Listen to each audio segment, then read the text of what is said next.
Hi guys, and welcome back. Today we're discussing metabolic conditioning workouts for health versus the traditional high intensity metcons or HIIT programming. And the question we're really asking today is how hard do you really need to train to be healthy?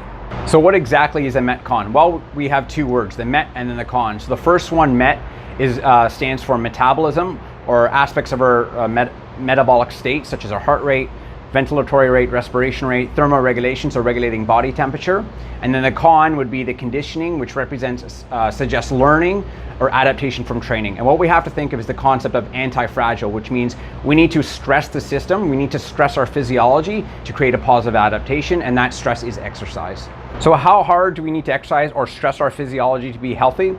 Well, according to CSEP, or the Canadian Society of Exercise Physiology, we need to accumulate 150 minutes of mild to vigorous activity, ideally in 10-minute bouts. So going back to what I've said many times before is consistency beats intensity every single time.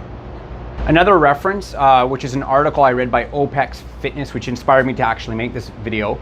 They do a very good job of basically making a clear distinction between what athletes need to do in the gym and what people that are just training for longevity and overall health need to do.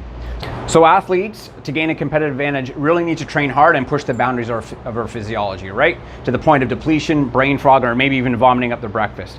From our standpoint for longevity and health, we certainly don't need to train that hard.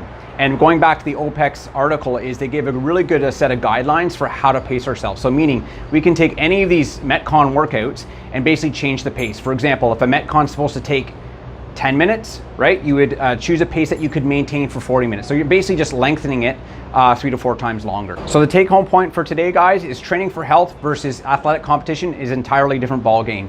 So what you need to do is focus on building yourself up slowly and gradually, and focus on accumulating 150 minutes per week from mild to vigorous activity, and ideally in minimal 10-minute bouts.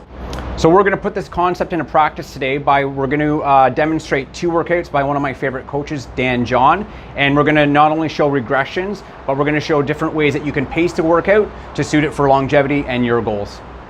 So the 2 Dan John workouts that we're going to do, the first one is called the Coyote, and what the Coyote consists of is 15 kettlebell swings, 5 goblet squats, and 3 push-ups.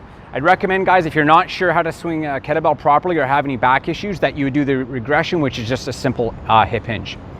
The second workout is called the Eagle, and what that is a twin kettlebell squat for 8 reps, and without putting the kettlebells down, you're going to do a farmer's carry for 20 meters, and you're going to do 8 rounds and ideally not put the kettlebells down.